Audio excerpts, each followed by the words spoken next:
Assalamualaikum warahmatullahi wabarakatuh. Sahabat yang dirahmati Allah, bagaimana kabar kalian hari ini?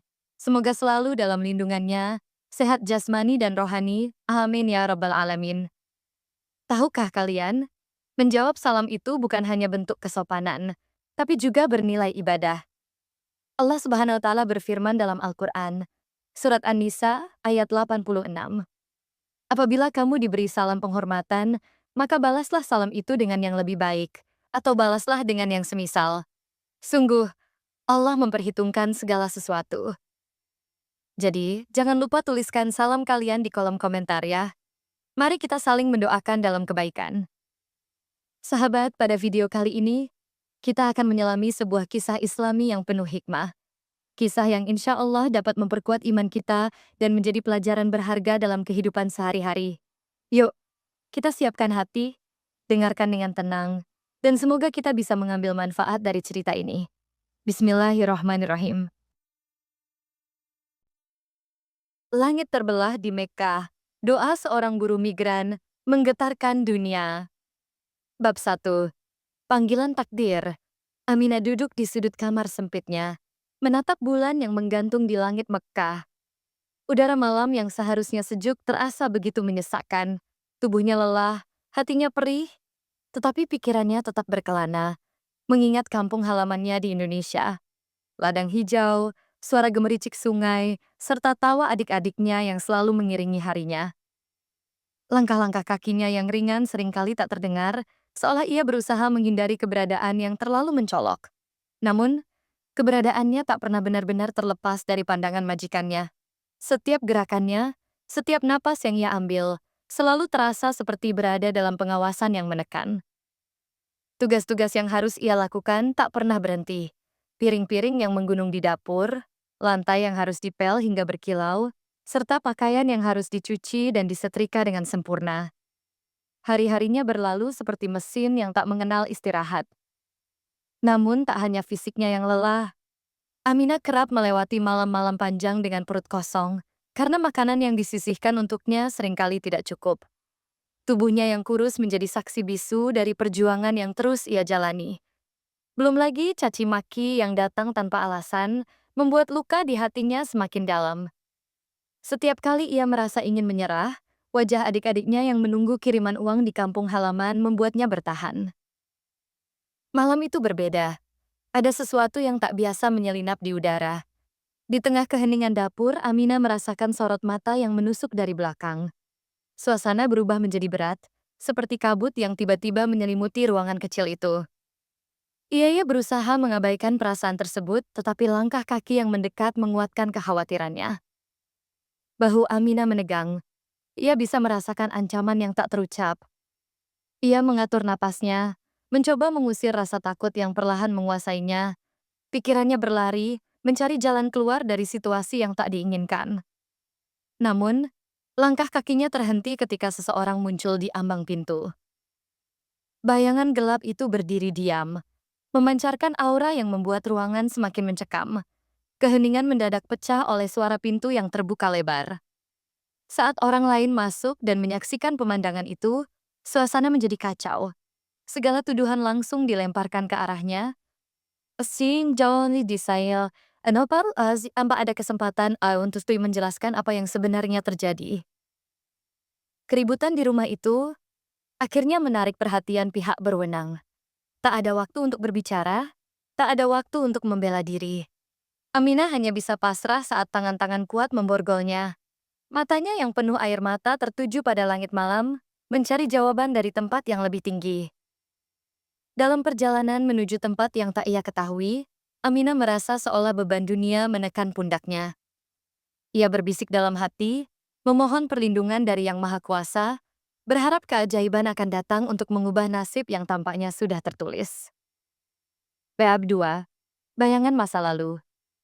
Di balik kemewahan rumah megahnya, Nura menyimpan luka yang tak terlihat. Hidupnya tak selalu gemerlap seperti yang tampak di luar. Sejak kecil, ia tumbuh dalam bayang-bayang tuntutan keluarga yang keras. Ayahnya, seorang pria dengan disiplin tinggi, tak pernah membiarkan kesalahan kecil tanpa hukuman. Ibunya, seorang wanita yang sibuk menjaga citra keluarga, lebih sering abai terhadap anak-anaknya. Pernikahannya dengan Hasan tidak membawa kebahagiaan yang ia bayangkan.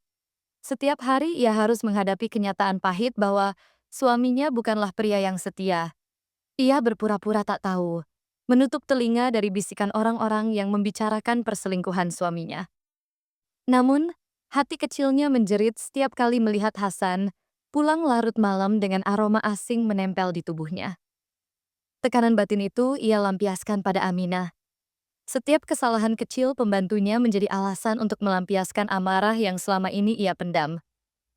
Ia sadar bahwa Aminah tidak pantas menerima perlakuan itu, tapi kemarahan dan kepedihan dalam hatinya menguasai akalnya. Ia ingin mengontrol sesuatu dalam hidupnya, dan Aminah adalah sasaran yang paling mudah. Malam-malam Nora semakin gelap. Tidurnya tak pernah nyenyak.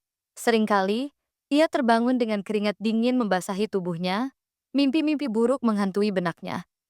Dalam mimpinya, ia melihat bayangan Aminah berdiri di pojok kamar dengan tatapan kosong, matanya penuh luka yang ia sebabkan. Setiap pagi, ia bangun dengan hati yang semakin berat, namun ia menolak mengakui perasaan bersalah yang perlahan menggerogoti dirinya. Suatu hari, Hasan semakin jarang pulang. Ia menghabiskan waktu di luar, meninggalkan Nora dalam kesepian yang tak berujung. Makanan yang ia siapkan tetap utuh di meja, rumah yang dulunya ramai terasa bagai bangunan kosong yang dingin. Nora merasa hampa, seolah dunianya mulai runtuh sedikit demi sedikit. Tak ada lagi yang bisa dikendalikan. Aminah sudah tak ada, dan sekarang ia dibiarkan sendiri dalam rumah yang sunyi.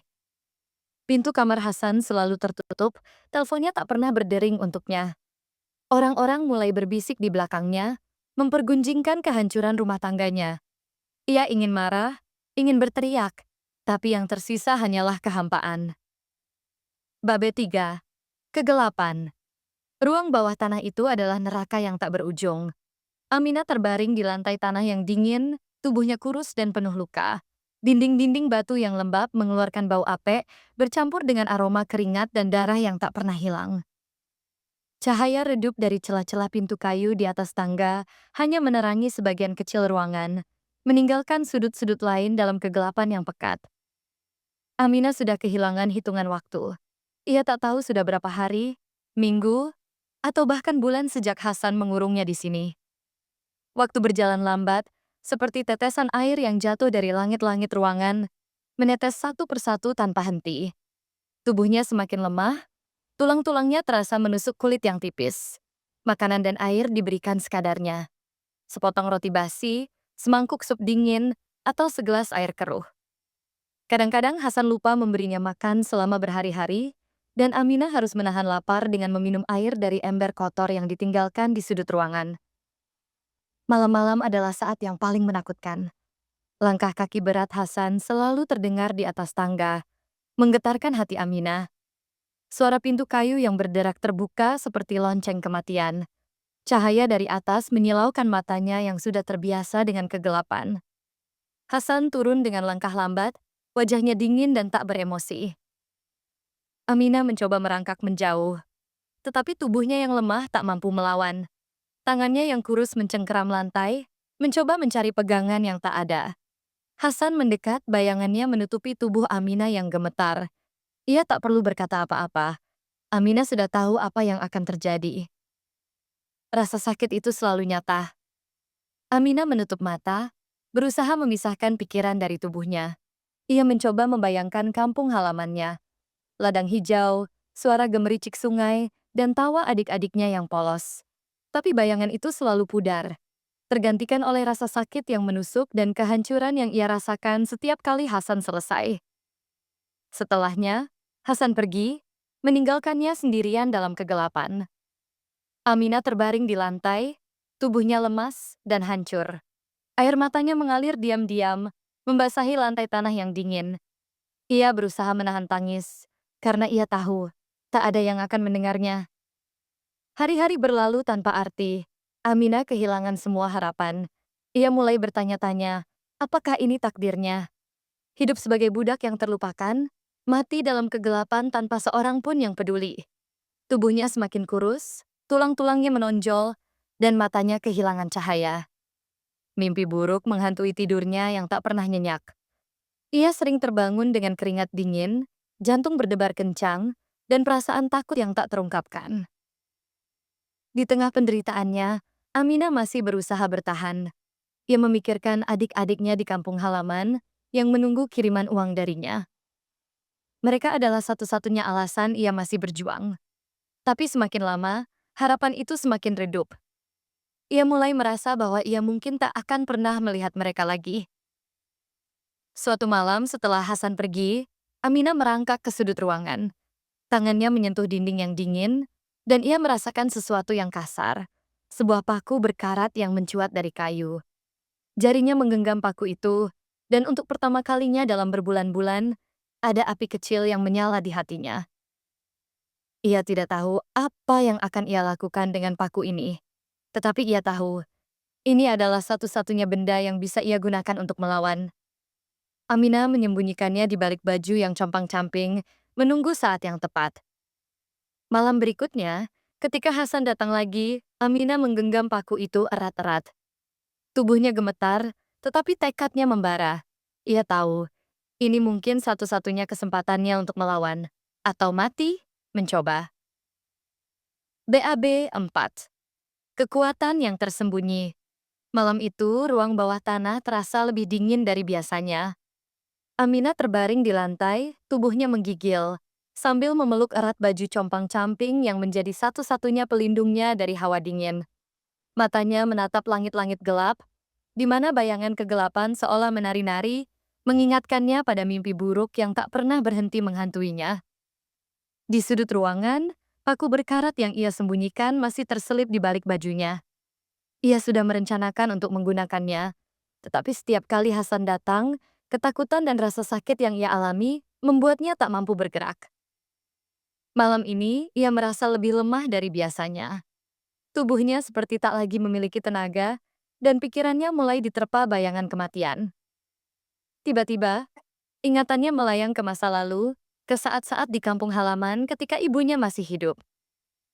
Ia teringat bagaimana ibunya selalu membacakan surat Yasin setiap malam Jumat, suaranya lembut namun penuh kekuatan. Surat Yasin adalah hati Al-Quran, kata ibunya suatu kali. Ia membawa ketenangan dan perlindungan bagi yang membacanya. Aminah tak pernah benar-benar memahami arti kata-kata itu. Tapi malam ini, dalam kegelapan dan keputusasaan, ia merasa perlu mencoba. Dengan sisa tenaga yang ia miliki, ia duduk bersandar di dinding, menutup mata, dan mencoba mengingat ayat-ayat yang pernah ia dengar. Yasin, bisiknya pelan, suaranya parau dan gemetar. Wal Qur'anil Hakim. Kata-kata itu keluar dari mulutnya dengan susah payah. Ia tak hafal seluruhnya, tapi ia terus mencoba, mengulang-ulang ayat yang ia ingat. Suaranya semakin kencang, meski hanya sedikit di atas bisikan.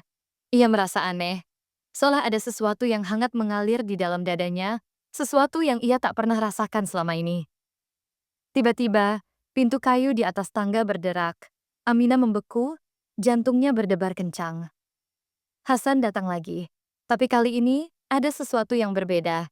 Ia merasa lebih tenang, seolah ada kekuatan baru yang mengisi tubuhnya yang lemah. Hasan turun dengan langkah berat, wajahnya seperti biasa, dingin dan tak beremosi. Ia mendekati Amina, tapi kali ini, Amina tidak merangkak menjauh. Ia tetap duduk, matanya menatap Hasan dengan tatapan yang berbeda. Kau pikir kau bisa terus melakukan ini? Suara Amina keluar dengan tenang, meski hatinya berdebar. Hasan terhenti, wajahnya berkerut. Apa katamu? Amina menarik napas dalam-dalam. Kau pikir kau bisa terus menyiksaku, memperlakukanku seperti binatang, dan tak ada yang akan membalas? Hasan tertawa getir. Dan siapa yang akan membalasku? Kau, seorang budak yang tak berdaya. Amina tidak menjawab. Tangannya meraih paku berkarat yang ia sembunyikan, dan dengan gerakan cepat ia mengarahkannya ke Hasan. Tapi Hasan lebih cepat. Tangannya yang besar mencengkeram pergelangan tangan Amina, memaksanya menjatuhkan paku itu. Kau pikir kau bisa melawanku? Hasan mendesis, wajahnya penuh amarah. Tapi Amina tidak menyerah. Ia mengingat kembali ayat-ayat surat Yasin yang ia baca tadi, dan dengan suara lantang ia mengulanginya. Yasin, wal Qur'anil Hakim. Hasan terkejut. Tangannya melemah, dan Aminah menggunakan kesempatan itu untuk melepaskan diri. Ia merangkak menjauh, terus mengulang ayat-ayat itu, suaranya semakin kencang dan penuh keyakinan. Tiba-tiba, lampu di ruangan itu berkedip-kedip. Angin dingin berhembus dari sudut ruangan, meski tak ada jendela atau ventilasi. Hasan mundur, wajahnya pucat. Apa yang kau lakukan? Aminah tidak menjawab. Ia terus membaca, dan kali ini, ia merasa ada kekuatan besar yang mengalir di sekelilingnya. Pintu kayu di atas tangga tiba-tiba terbuka dengan sendirinya, dan cahaya terang menyinari ruangan. Hasan berteriak, menutupi matanya yang silau. Aminah tuh tidak tahu apa yang terjadi, tapi ia tahu ini adalah kesempatannya. Dengan sisa tenaga yang ia miliki, ia berlari menaiki tangga, meninggalkan Hasan yang masih terduduk di lantai, kebingungan dan ketakutan. Di luar, hujan turun dengan deras, membasahi tubuh Aminah yang kurus. Ia berlari tanpa arah, hanya tahu bahwa ia harus menjauhi rumah itu sejauh mungkin. Di kejauhan, adzan subuh mulai berkumandang, seolah menyambut kebebasannya. Aminah tersenyum getir. Mungkin ini keajaiban atau mungkin hanya kebetulan. Tapi satu hal yang ia tahu, kekuatan kecil yang ia temukan dalam ayat-ayat itu telah memberinya harapan baru. Bab 5. Langit terbelah. Aminah berlari sekuat tenaga, kaki-kakinya yang lemah menapaki jalanan basah di tengah hujan yang semakin deras. Tubuhnya gemetar, tapi ia tak peduli. Ia harus terus berlari, menjauhi rumah itu, menjauhi Hasan, dan menjauhi segala kenangan buruk yang menghantuinya. Langkahnya terhuyung-huyung, tapi tekadnya kuat. Ia tak akan kembali ke neraka yang ia tinggalkan.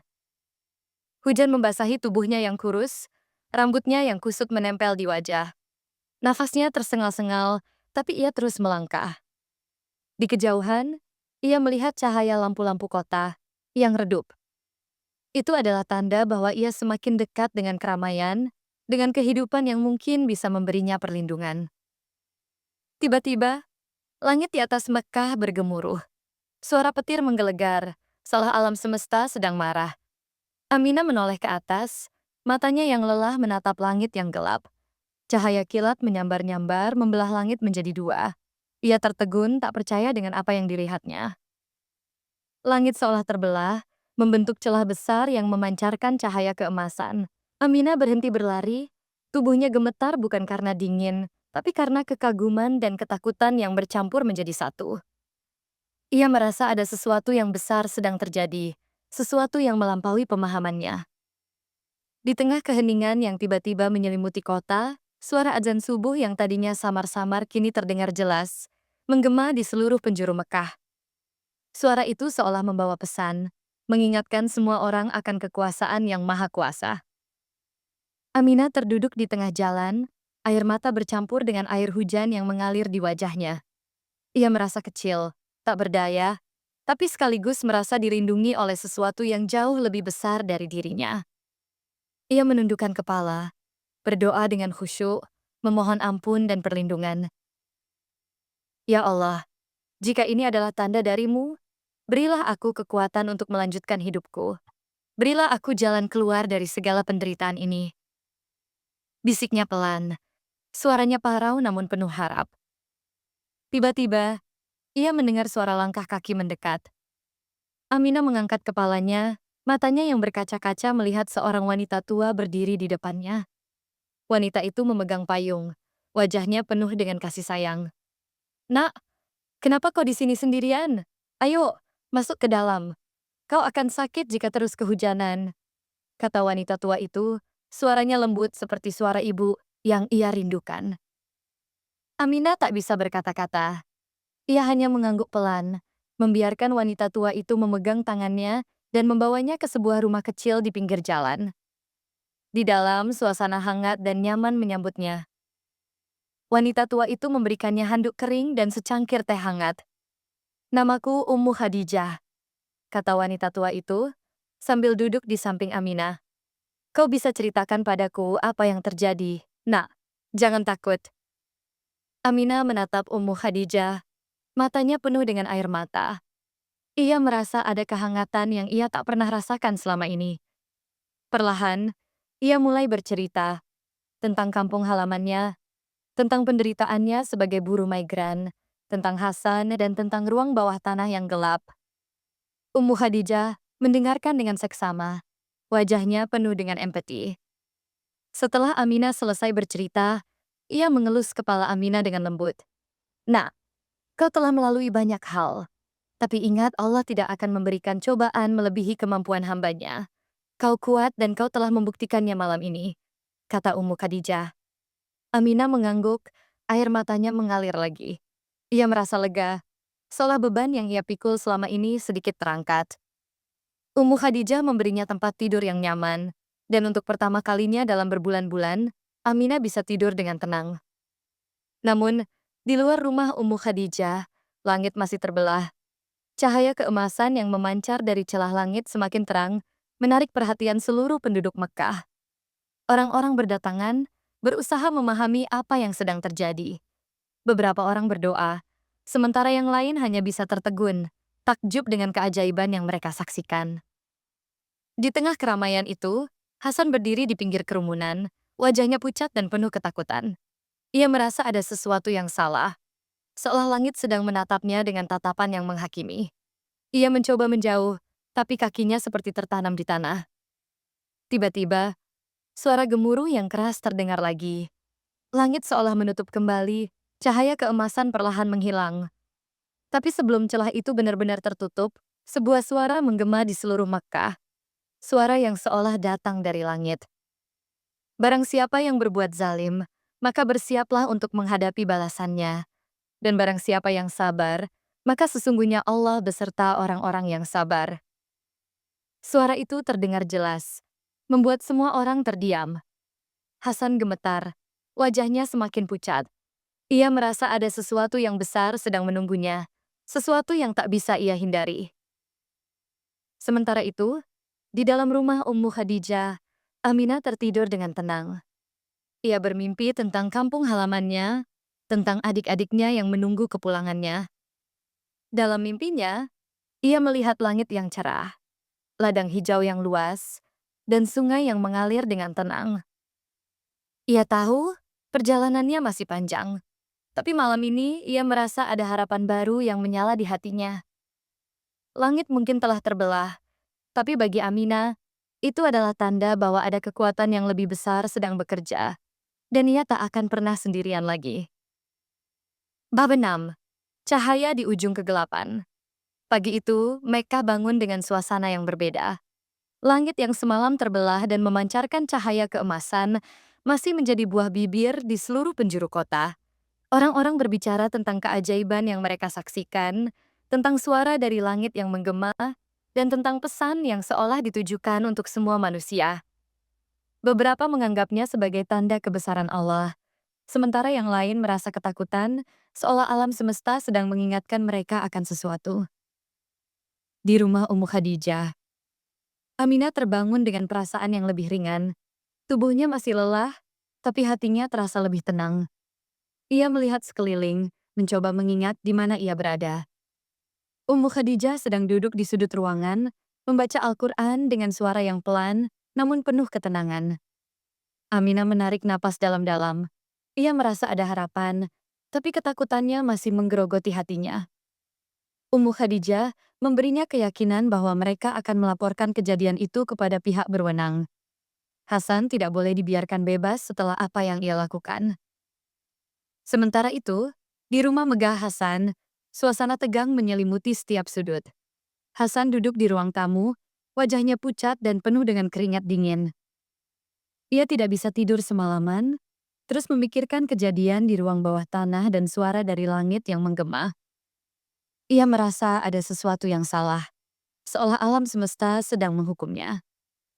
Naura, yang selama ini diam dan tertekan, tiba-tiba muncul di depan Hasan.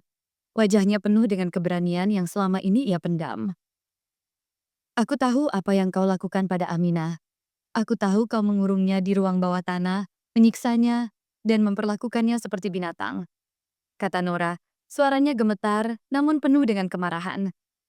Hasan berdiri, wajahnya merah padam. Kau tidak tahu apa-apa.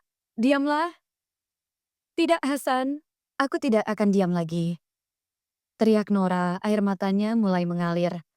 Aku sudah terlalu lama diam membiarkanmu melakukan segala kejahatan ini. Tapi semalam adalah tanda. Langit terbelah. Hasan, kau tidak bisa lagi menyembunyikan keburukanmu. Hasan terdiam, wajahnya berubah dari marah menjadi ketakutan. Ia merasa ada sesuatu yang besar sedang terjadi. Sesuatu yang tak bisa ia kendalikan. Tiba-tiba, pintu rumahnya terbuka, dan beberapa petugas kepolisian masuk dengan wajah serius. Hasan bin Abdulaziz, kami memiliki surat perintah untuk menahanmu atas dugaan penyiksaan dan pelanggaran hak asasi manusia, kata salah satu petugas. Hasan tidak bisa berkata-kata. Ia merasa ada sesuatu yang besar sedang menimpanya, dan ia tidak bisa melarikan diri lagi. Di kantor polisi, Aminah duduk di ruang interogasi, ditemani oleh Ummu Khadijah. Ia menceritakan semua yang ia alami, dari awal ia tiba di Mekah, hingga malam ia melarikan diri. Petugas yang mendengarkan ceritanya terlihat serius, dan mereka mencatat setiap detail dengan seksama. Setelah selesai, Aminah dan Ummu Khadijah keluar dari kantor polisi. Matahari pagi menyinari wajah Aminah, memberinya kehangatan yang ia rindukan. Ia merasa ada cahaya di ujung kegelapan yang ia lalui. Ummu Khadijah, apa yang harus kulakukan sekarang? Tanya Aminah. Kau bisa tinggal bersamaku untuk sementara waktu, sampai semuanya selesai. Setelah itu, kita akan mencari cara untuk membawamu pulang ke kampung halamanmu. Jawab Ummu Khadijah. Aminah tersenyum kecil, merasa ada harapan baru dalam hidupnya. Terima kasih Ummu Khadijah. Kau seperti ibu bagiku. Ummu Khadijah tersenyum, matanya berkaca-kaca. Kau adalah anak yang kuat, Aminah. Dan aku yakin Allah telah menyiapkan jalan terbaik untukmu.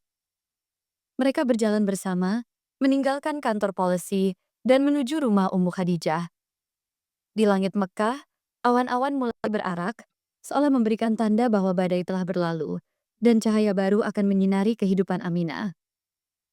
Sementara itu, Hasan dibawa ke penjara. Ia merasa dunia sekelilingnya runtuh. Tiba-tiba, langit di atas penjara bergemuruh. Suara petir menggelegar, seolah alam semesta sedang marah. Cahaya kilat menyambar-nyambar membelah langit menjadi dua. Hasan menoleh ke atas, matanya yang penuh ketakutan, menatap langit yang gelap. Tiba-tiba, sebuah cahaya keemasan menyinari sel penjara Hasan. Ia merasa ada sesuatu yang besar sedang terjadi, sesuatu yang melampaui pemahamannya. Suara dari langit menggema lagi, barang siapa yang berbuat zalim, maka bersiaplah untuk menghadapi balasannya. Hasan berteriak, merasa ada kekuatan besar yang menariknya. Tiba-tiba, tanah di bawah kakinya retak, dan ia terjatuh ke dalam lubang yang dalam. Lubang itu seolah menelan dirinya, meninggalkan hanya keheningan dan kegelapan. Keajaiban itu menjadi tanda bagi semua orang bahwa keadilan telah ditegakkan. Hasan, yang selama ini melakukan kejahatan, akhirnya mendapatkan balasan yang setimpal. Nasib tragisnya menjadi pelajaran bagi semua orang yang berbuat zalim. Aminah, di sisi lain, merasa lega. Ia tahu bahwa perjalanannya masih panjang, tapi ia yakin bahwa ada cahaya di ujung kegelapan. Dengan dukungan Ummu Khadijah, ia siap melanjutkan hidupnya, membawa harapan baru dan keyakinan bahwa keadilan akan selalu datang pada waktunya.